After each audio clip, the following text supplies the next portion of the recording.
The cantina on Kepler 7 trading station buzzed with the usual mix of voices and clinking glasses. Smoke from various alien substances drifted through the dim lighting, creating a hazy atmosphere that matched the mood of most patrons.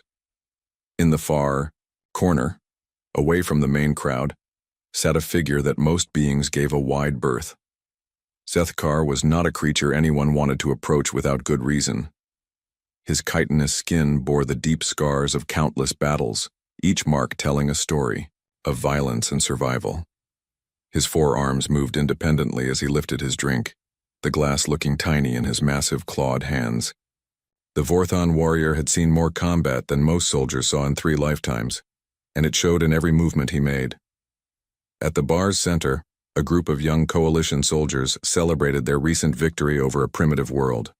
Their voices grew louder with each round of drinks, their boasts becoming more elaborate and ridiculous. They spoke of easy conquests and weak enemies, of how modern warfare had become almost boring in its simplicity. A Zelanti recruit with bright green scales and an oversized ego slammed his fist on the table. "I tell you, these primitive species are all the same," he declared to his companions. "No real fight in them at all. Take those humans we heard about from the old war. Weak pink mammals who probably cried when they saw real warriors." His friends laughed and agreed, each adding their own commentary about how soft and pathetic humans must have been.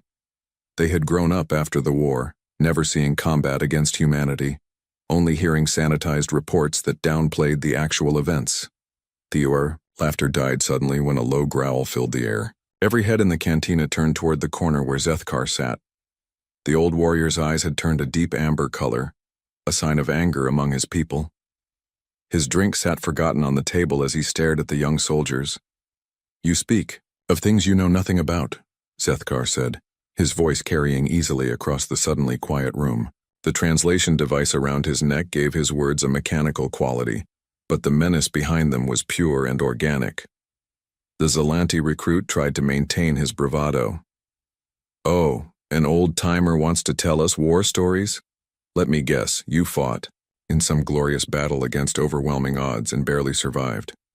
Zethkar stood slowly, his full height making him tower over everyone else in the cantina. "I fought against humans for 7 rotations during the Coalition War.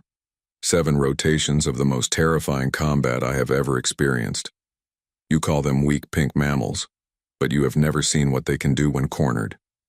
The bartender, a wise old Krillian who had seen many fights start in his establishment, quickly moved bottles and glasses away from potential trouble spots. Other patrons either settled in to listen or quietly made their way toward the exits. "Humans are not like us," Zethkar continued, moving closer to the group of young soldiers. "They're not like anything else in this galaxy. Most species fight for territory, for resources, for honor. Humans fight because something inside them will not let them stop. Something that goes deeper than logic or reason." One of the soldiers, a Thylorian with blue fur, shifted nervously in his seat. "The war report said they were defeated quickly once we deployed superior technology." Zethkar's mandibles clicked together in what might have been laughter, but there was no humor in the sound. "War reports lie, young one. They tell comfortable stories that help politicians sleep at night. They do not tell you about Zerion 3 or Broken Hill or what we found on the ghost ships." The cantina had gone completely silent now. Even the background music seemed to have stopped. Zethkar returned to his table but remained standing, his forearms gesturing as he spoke. "My first encounter with human forces was on Zerion 3, a mining world that should have fallen in hours. We had superior numbers, better weapons, orbital support. The humans had a small garrison of maybe 200 soldiers protecting a civilian mining colony." He paused to take a drink, his eyes distant as memory took hold. "Their commander was a human called Jake Morrison, Captain Jake Morrison. Small creature, barely came up to my chest, with brown hair and quiet eyes. When we offered terms for surrender, he looked at our massive fleet in orbit and said 2 words. Come take it." The Zelanti recruit snorted. "Brave words from someone about to die." "That is what we thought too," Zethkar replied. "We expected to crush them in the first assault." Instead, we lost 300 soldiers in the first day. 300 of our best warriors killed by a handful of humans using mining equipment and improvised weapons. He began to pace, his heavy footsteps echoing in the quiet room. Morrison had turned that entire colony into a trap. Every building, every tunnel, every piece of equipment became a weapon in human hands. They used mining charges to collapse tunnels on our advancing troops. They turned industrial cutters into long-range sniper weapons.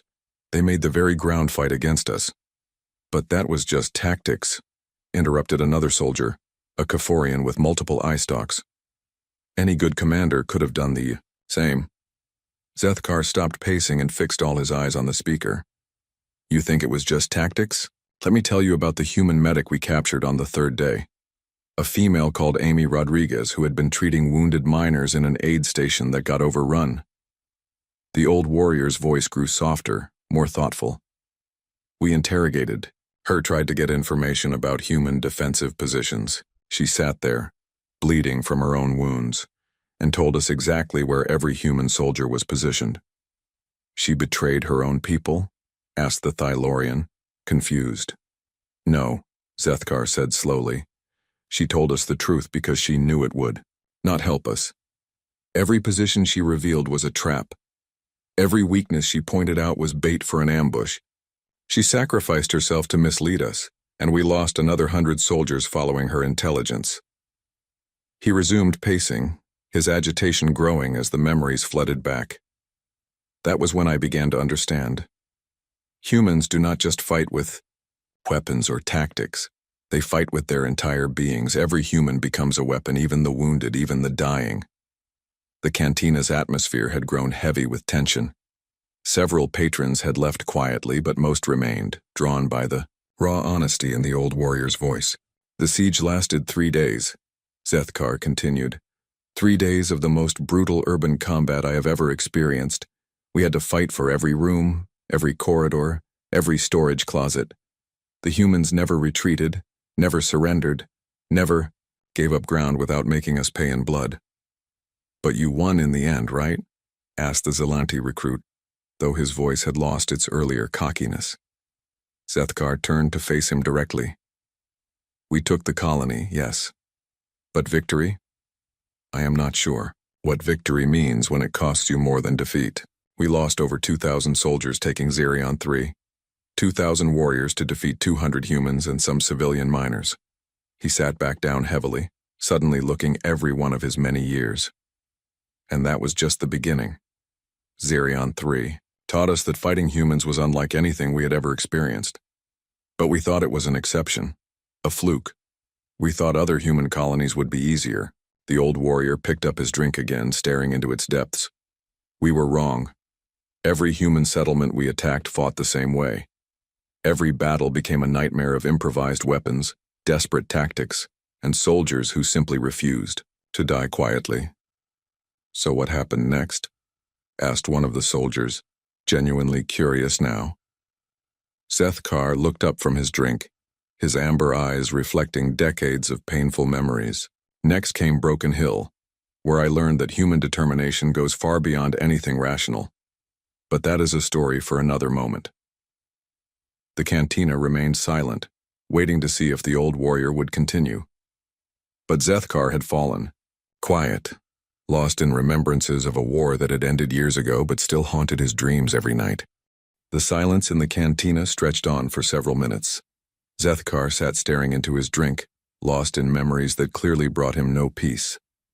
The young coalition soldiers waited, their earlier bravado completely gone. Even the bartender had stopped his usual cleaning, sensing that something important was happening in his establishment. Finally, the Zelanti recruit cleared his throat softly. You mentioned Broken Hill. What happened there? Zethkar's mandibles clicked slowly, a sign of deep thought among his people. When he spoke again, his voice carried the weight of old pain and newer understanding. Broken Hill was supposed to be different. After Zerion 3, the Coalition Command decided we had been too gentle with the humans. They sent a full war fleet to crush a mining colony that had refused to surrender. We had orbital bombardment ships, assault carriers, and 20,000 elite troops. He lifted his drink, but did not take a sip, just held it while he gathered his thoughts. The human colony on Broken Hill had maybe 800 people total. Most were civilians, miners, engineers, families. The military garrison was tiny, perhaps 50 soldiers led by a lieutenant called Amy Rodriguez.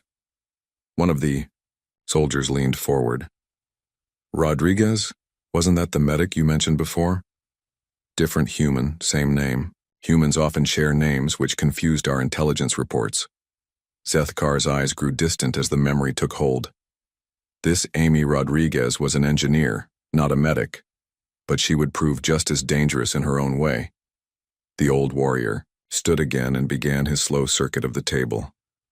We began with orbital bombardment, standard procedure for dealing with stubborn colonies. We pounded their surface installations for 6 hours straight. When the smoke cleared, we expected to find ruins and survivors ready to surrender. But you didn't, said the Thylorian soldier, beginning to understand the pattern. The colony looked destroyed from orbit. Our sensors detected no major structures remaining intact, so we sent down the first wave of troops to secure the area and process prisoners. Zethkar paused at the cantina window, looking out at the stars. We lost 300 soldiers in the first 10 minutes. The drinks forgotten, everyone in the cantina focused on the old warrior's story. His voice carried the conviction of someone who had lived through events too strange to be anything but true. Rodriguez had turned the entire mining complex into one giant trap. The orbital bombardment had destroyed the surface buildings, yes, but underground, the mine shafts went down for kilometers.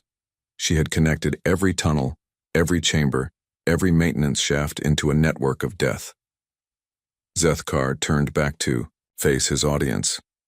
Our troops landed in what looked like empty ground, but beneath their feet humans waited in tunnels they had modified into firing positions. The moment our soldiers spread out to search for survivors, the ground beneath them erupted. He moved back to his table, his 4 arms gesturing as he described the battle. Humans came up through hidden tunnel entrances behind our lines. They dropped mining charges through concealed openings under our feet. They turned the planet itself into a weapon against us. How long did the battle last? Asked a Keforian soldier, who had been quiet until now. 17 days. 17 days of the most hellish fighting imaginable. We could not use our ships to help because our own troops were too close to the humans. Every time we thought we had cleared an area, more humans would appear from tunnels we did not know existed. Zethkar sat down heavily, his scarred hands wrapped around his glass. Rodriguez had spent months preparing for our attack. She knew the coalition would come eventually, and she used that time to turn her home into a fortress that could swallow armies. The cantina had grown so quiet that the hum of the station's life support system seemed loud. Zethkar continued his tale, his voice growing softer but more intense. On the 5th day, we captured one of the tunnel entrances. I was part of the team that went down to map the underground network. What we found down there still gives me nightmares. He paused to actually drink this time, the liquid seeming to help him find the words he needed. The humans had turned their mining equipment into weapons of war. Industrial cutters became precision sniper rifles. Mining explosives became guided missiles. Excavation vehicles became armored fighting machines. But Rodriguez was the worst part. She moved through those tunnels like they were her own bloodstream.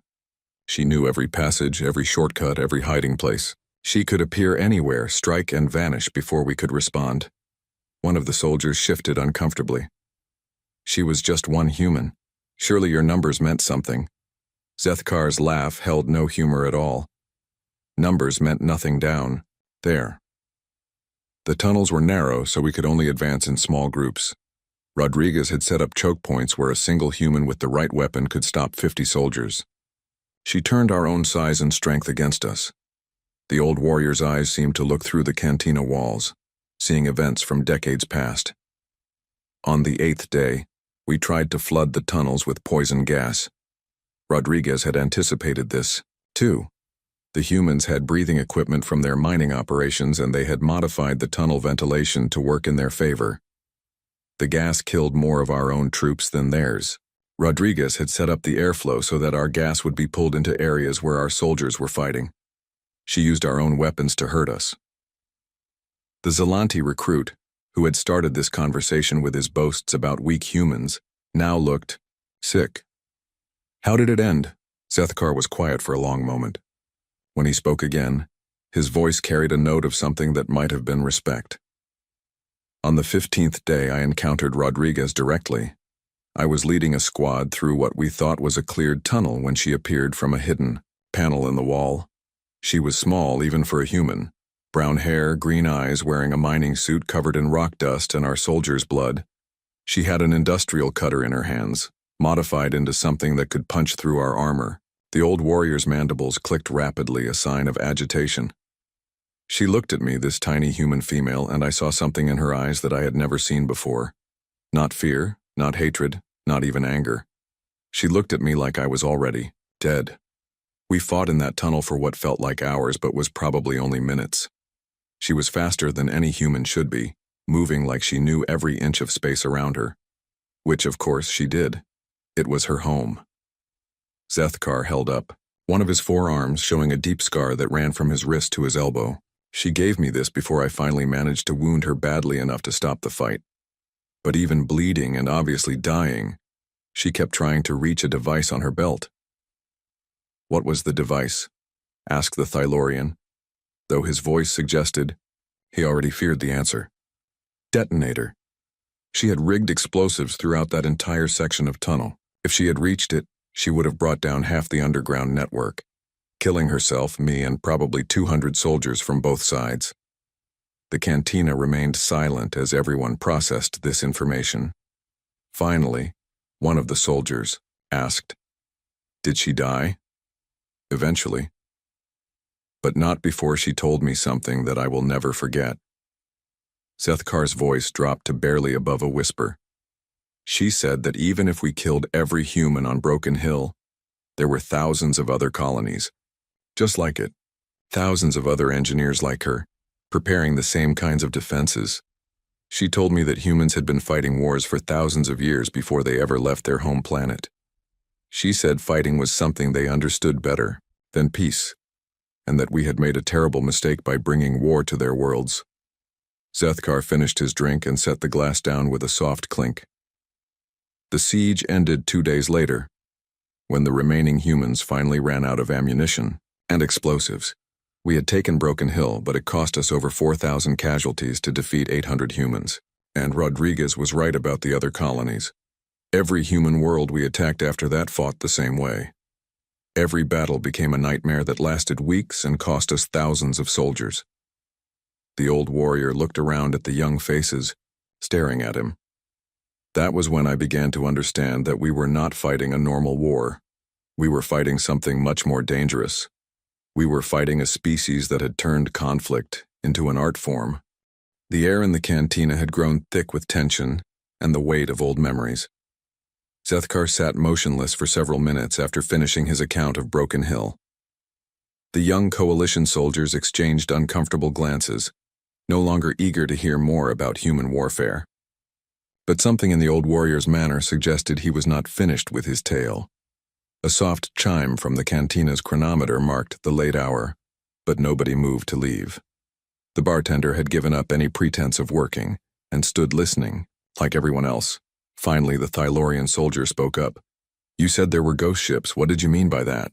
Zethakar's 4 eyes focused on the speaker, and for a moment something like fear flickered across his scarred features. The ghost ships were the worst part of the entire war. Worse than the ground battles, worse than the sieges, worse than anything else we encountered. He stood slowly and walked to the cantina's main viewport, staring out at the starfield beyond. It happened during the battle for the Helios system. We had cornered a small human fleet near the dead world of Helios Prime. 3 human ships, against 12 of ours. The outcome should have been certain. The humans fought hard, as they always did. But our numbers told in the end. We disabled 2 of their ships and forced the 3rd to retreat. Standard procedure called for boarding the disabled vessels to secure prisoners and intelligence. Zethkar turned back to face his audience, his expression grim. I was part of the boarding team assigned to the human vessel called New Hampshire. It was a destroyer-class ship with a crew of about 200. Our sensors showed minimal life signs, so we expected to find mostly dead humans and maybe a few survivors to interrogate. The old warrior returned to his table but remained standing, his hands gripping the back of his chair. The ship's hull was breached in several places. Emergency lighting flickered in the corridors. The air recycling system had failed, and we could smell death and burning electronics. It looked like any other disabled warship after a battle, but something felt wrong from the moment we stepped aboard. The ship was too quiet, too still. Our thermal sensors detected warm spots throughout the vessel, but we could not locate any living humans. It was as if the ship itself was still alive, while its crew was gone. One of the young soldiers leaned forward. Were they hiding? Setting up an ambush? Zethkar's mandibles clicked slowly. That is what we thought at first. We moved through the ship carefully, weapons ready, expecting humans to attack from every shadow. But as we explored deeper into the vessel, we began to understand the truth. The humans had not fled. They had not hidden. They had died at their posts, and they had kept working until the very moment death took them. The cantina fell silent except for the soft hum of life support systems. Zethkar continued his account, his voice carrying a note of something that might have been awe. In the engineering section, we found a human female called Lisa Park. She was trapped under a collapsed support beam that had crushed both her legs. She had been there for hours, maybe days, keeping the ship's reactor stable while slowly bleeding to death. Her station was covered in blood, but all the controls were still functioning perfectly. She had rigged bypass circuits and backup systems that kept the ship's power running long after the main systems failed. Even with her legs destroyed, she had crawled from console to console, making repairs until she finally died. Zethkar began, pacing again, his heavy footsteps echoing in the quiet room. In the communications center, we found Ryan Bell. The human had stayed at his post even after the ship's hull was breached, and the atmosphere began leaking away. He kept sending warning signals to other human ships until the air grew too thin to breathe. We found him slumped over his console, his fingers still on the transmission keys. His last message was still broadcasting on repeat, warning other human vessels about our attack patterns and tactical weaknesses. The Zelanti recruit, who had been quiet since his earlier humiliation, finally spoke. They stayed at their posts while their ship was dying? That was just the beginning, Zethkar replied. As we moved through the ship, we found the same scene, repeated over and over. Humans who had died doing their jobs, maintaining their duties even as death surrounded them. The medical bay was the worst. Dr. Sarah Kim had continued treating wounded crew members even after the ship's life support failed. We found her body draped over a patient she had been trying to save. Both of them were dead, but her medical equipment was still running, still monitoring vital signs that no longer existed. Zethkar stopped pacing and gripped his chair so tightly that his claws left marks in the metal. But the bridge was what really broke our understanding of how war should work. We found Commander Peter Stone alone in the command center. He had taken shrapnel from an exploding console that had torn open his chest. Any rational being would have sought medical attention or at least tried to escape to safety. The old warrior's voice dropped to barely above a whisper. Instead, Stone had used his remaining time to set up a trap that would have killed my entire boarding party. He had rigged the ship's self-destruct system to activate if anyone tried to access the navigation computer or download the ship's tactical database. Only his death from blood loss had prevented the ship from taking us with it. We found him collapsed over the command console, his blood covering the controls, his hand just inches away from the final activation switch. The silence in the cantina was complete now. Even the background sounds of the station seemed muted. Zethkar continued, his words carrying the weight of a revelation that had changed his understanding of warfare. That was when I realized what we were really fighting. These were not just soldiers doing their duty. These were beings who had turned their own deaths into weapons against us. Every human on that ship had used their final moments to harm our war effort in some way. The engineer kept our prize vessel from falling into our hands intact. The communications officer warned other humans about our tactics. The doctor denied us potential intelligence from captured crew members. And their commander had nearly turned the entire ship into a bomb that would have taken out our boarding team and left us with nothing but debris. One of the soldiers asked quietly, "How many ships were like that?" Zethkar looked at the speaker with eyes that had seen too much. All of them. Every human vessel we boarded was the same. Crews who fought until their last breath, who turned their own deaths into attacks against us. Ships that became monuments to human determination. We began to dread boarding disabled human vessels. Not because we feared living enemies, but because we feared what we would find among the dead. Each ship was a lesson in how completely humans could commit to their cause. The old warrior sat down heavily, suddenly looking exhausted. The ghost ships taught us that humans do not just fight with weapons and tactics, they fight with their entire existence. Even death becomes another tool in their arsenal. After the New Hampshire, I requested transfer to ground forces. I could not bear to board another human ship, to see more examples of that terrible dedication. But as I would learn, human determination was just as frightening on the ground as it was in space. Zethkar picked up his empty glass and stared into it. The worst part was not what they did to us. The worst part was understanding that they did it willingly. No orders forced them to die at their posts. No threats made them turn their deaths into weapons. They chose to do these things because that was who they were. That was when I began to understand that we were not just fighting another species. We were fighting something that existed beyond our comprehension of how intelligent beings should behave in war. The cantina remained silent as the implications sank in. These young soldiers had grown up believing that warfare was a civilized contest between rational beings. Zethkar's stories painted a picture of something far more disturbing and alien than anything they had imagined. The night cycle on Kepler 7 had begun, dimming the artificial lighting throughout the trading station. But inside the cantina, nobody seemed to notice the change. The small group of coalition soldiers sat transfixed by Zethkar's tales, their drinks forgotten and their earlier confidence completely shattered. The old Vorthon warrior had been quiet for nearly 10 minutes, lost in memories that clearly brought him no peace. His forearms rested on the table, but his claws kept extending and retracting unconsciously, a sign of deep agitation among his people. Finally, the Kaforian soldier with multiple eye stalks spoke up. "You transferred to ground forces after the ghost ships. Did that make things better?" Zethkar's laugh was bitter and harsh. Better? No, nothing about fighting humans ever got better. Ground combat just taught me new ways to fear them. But the worst lesson came from what should have been the easiest target of all. He stood and moved to the cantina's small food dispenser, not because he was hungry, but because he needed something to do with his hands.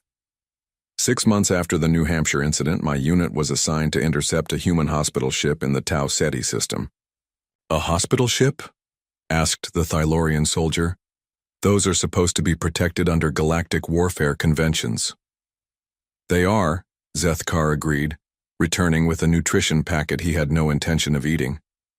But this hospital ship was traveling through a war zone without proper escort, and our intelligence suggested it was carrying wounded human soldiers who might have valuable information about upcoming human operations.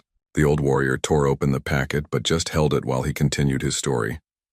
The ship was called Sanctuary, a converted civilian transport that the humans had modified to treat battlefield casualties. Our sensors showed it was carrying about 300 beings, most of them in medical bays or recovery areas. Standard procedure for hospital ships was simple. We would board them, verify they were only carrying wounded and medical personnel, and let them continue on their way. Even in war, most species respect the need to care for their injured. Zethkar's mandibles clicked rapidly as the memory took hold. But humans, as I had learned repeatedly, do not follow standard procedures. They do not think like other species. They do not accept the normal rules of warfare. He began his familiar pacing pattern around the table. The boarding was routine. At first, the ship's commander, a human called Dr. Helen Carter, met us at the airlock with proper medical credentials and passenger manifests. She showed us to the medical bays where human soldiers lay in various stages of recovery from combat injuries. It all looked normal. Wounded soldiers in hospital beds, medical staff treating their injuries. The usual setup for a legitimate hospital vessel. Our boarding team began the standard inspection procedures. The cantina had grown so quiet, that the soft hum of air recyclers seemed loud. Zethkar continued, his voice carrying the weight of a revelation that had fundamentally changed his understanding of human nature. The first sign something was wrong came when we tried to inspect the ship's communication systems. The communications officer, a human male called Ben Phillips, seemed nervous about letting us access the equipment. When we insisted, he began stalling and asking for delays. While we were dealing with Phillips, other members of our boarding team reported strange behavior from the wounded soldiers. They were too alert, too focused on our movements. Wounded beings usually ignore their surroundings and focus on their own pain and recovery. Zethkar stopped pacing and gripped the back of a chair. That was when we realized the truth. The wounded human soldiers were not passive patients. They were active participants in the ship's defense. Soldiers with missing arms were operating computer systems. Beings with leg injuries were monitoring sensor displays.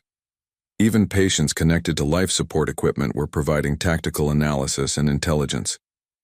The Zelanti recruit, who had started this entire conversation with his boasts about weak humans, now looked genuinely frightened.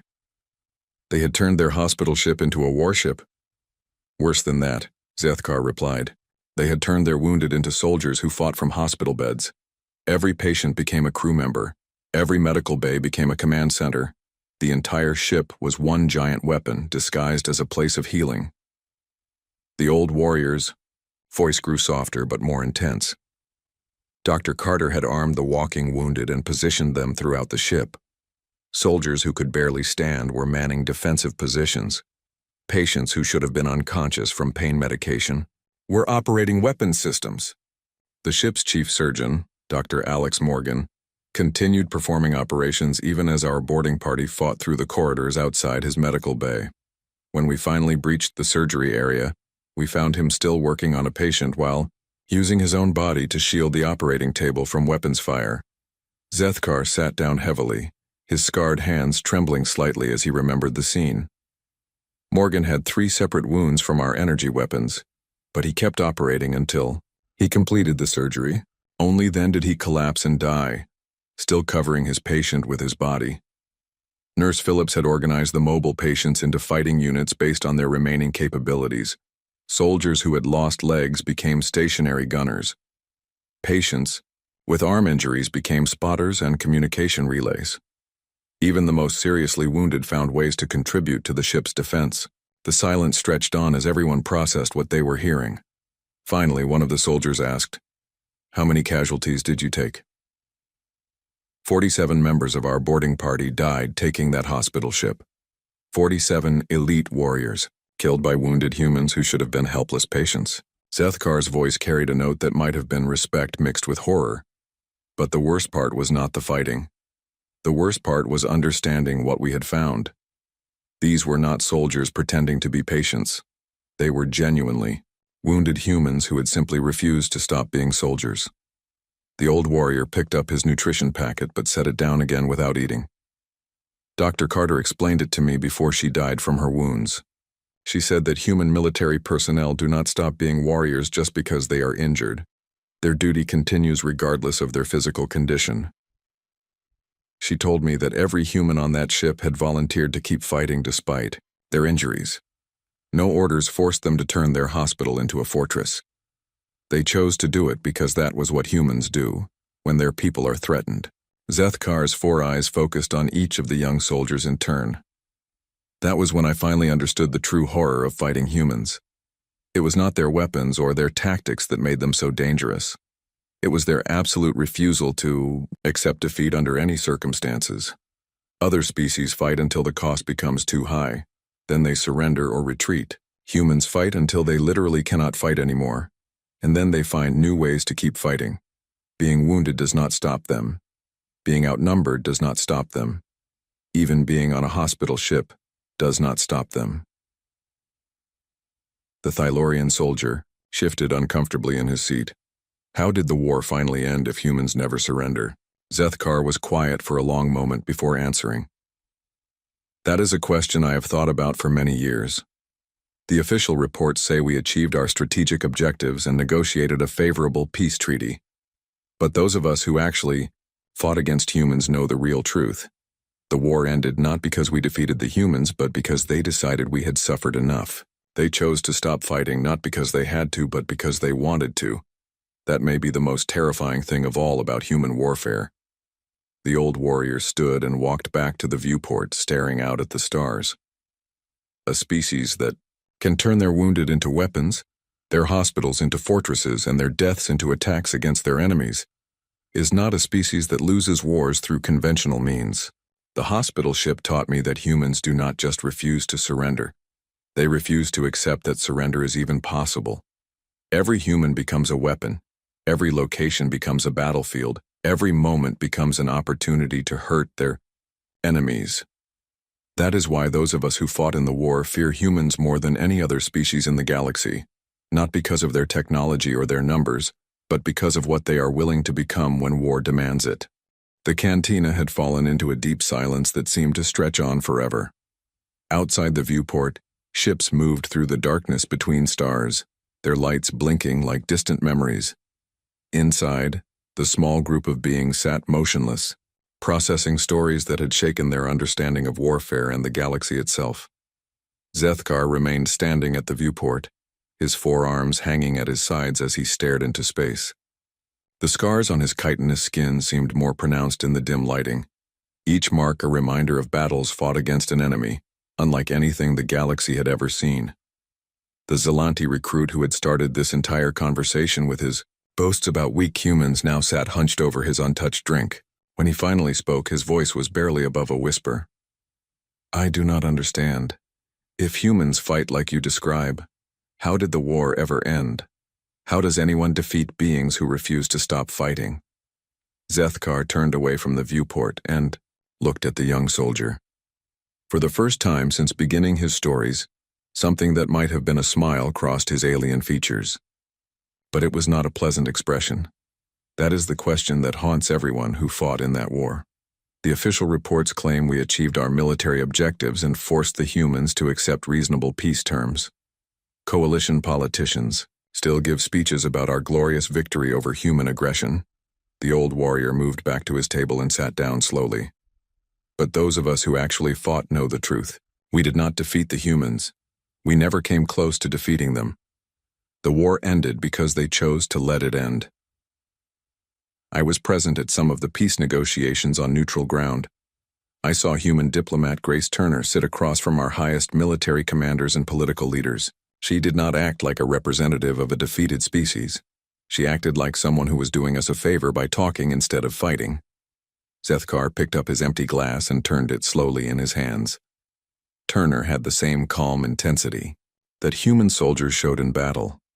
She negotiated with the same absolute determination they fought with. But instead of using that determination to destroy us, she used it to find a way to stop the killing. The Thylorian soldier leaned forward. What did she say during the negotiations? She told our leaders something that still gives me chills when I remember it.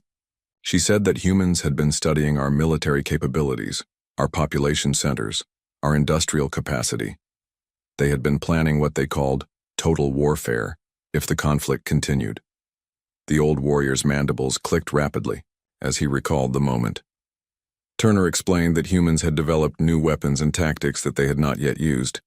She said they had been holding back, trying to keep the war limited and civilized. But if we forced them to continue fighting, they would stop restraining themselves. She showed our negotiators some of the intelligence reports her people had gathered. Detailed plans for attacking our home worlds, our civilian populations, our entire way of life. They had been preparing to turn the war into something that would destroy both species completely. Zethkar set down his glass and looked around at the young faces watching him. That was when I understood the true horror of what we had been fighting. The battles I had survived, the terrible tactics I had witnessed, the determination that seemed beyond all reason. That had been the humans holding back.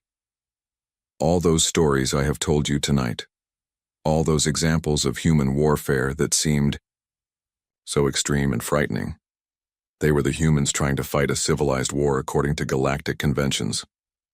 What they threatened to do if the war continued was something far worse. The silence that followed was different from the earlier quiet moments.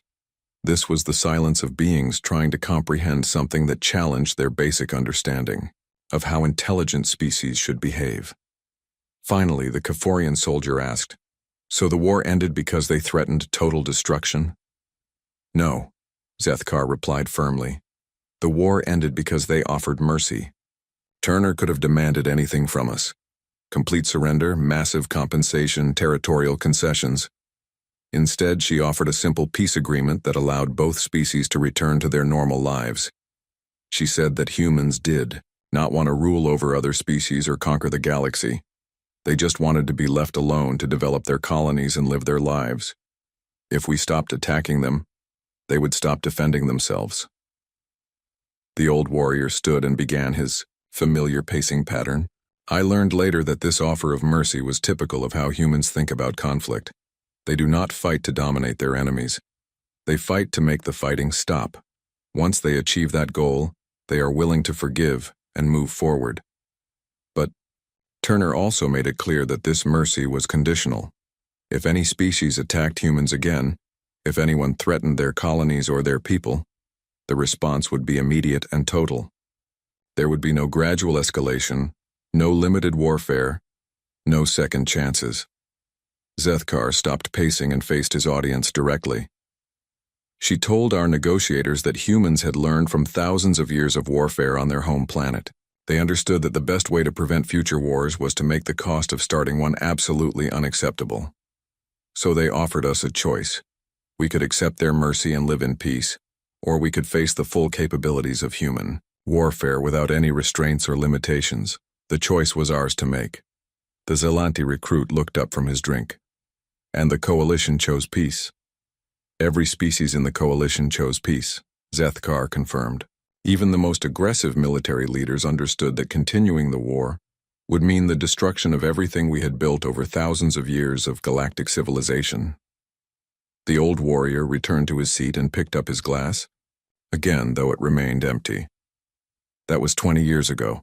Since then, no species has been foolish enough to test human resolve. The galaxy has been more peaceful than it had been for centuries before the war. But those of us who fought know the real reason for this peace. It is not because humans are weak or because they can be defeated. It is because humans have made it clear that attacking them is the same as choosing suicide. One of the soldiers asked quietly, "Do you think the peace will last?" Zethkar considered the question carefully before answering. "As long as people remember what humans are capable of, yes. As long as stories like mine are told and believed, other species will. Think carefully before threatening human colonies. But I worry about younger generations like yourselves. You have grown up in peacetime, hearing sanitized reports about the war. You think of humans as just another species, no different from any other. That kind of thinking is dangerous." The old warrior's four eyes swept across the group of young soldiers. "That is why I tell these stories. Not to glorify war or frighten people, but to make sure the truth is not forgotten. Humans are not like us. They do not think like us. They do not fight like us. They are apex predators from a world that tried to kill them for millions of years. War is not something they learned from other species. It is something that lives in their bones, in their blood, in their very nature." Zethkar stood and placed some credits on the table to pay for his drinks. "Remember what I have told you tonight. Remember that humans offered us mercy when they could have offered us destruction. Remember that they chose peace when they could have chosen total war. And remember that this mercy came with a warning. As long as we leave them alone, they will leave us alone. But if anyone is foolish enough to threaten them again, they will respond with everything they have held back for 20 years. The old warrior walked toward the cantina's exit, then paused and turned back to face the group one final time. "There is something else you should know. Something I have never told anyone before tonight." He reached into a pocket and pulled out a small metal object, holding it up so everyone could see. It was clearly of human manufacture, small and simple but somehow significant.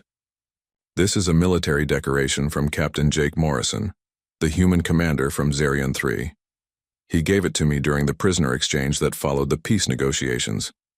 It has an inscription that says, 'For worthy opponents.'" Zethkar tucked the medallion back into his pocket. "Even after everything we did to each other during the war, The humans showed respect for our courage and dedication. That is the kind of enemy they were, and that is the kind of ally they can be. But never forget that they are also the kind of species that can turn their own deaths into weapons and their hospitals into fortresses. Respect them, learn from them, trade with them, even become friends with them. But never, ever make the mistake of thinking you can conquer them. With that final warning, Zethkar left the cantina, leaving behind a group of young soldiers who would never again think of humans as just another species among the stars.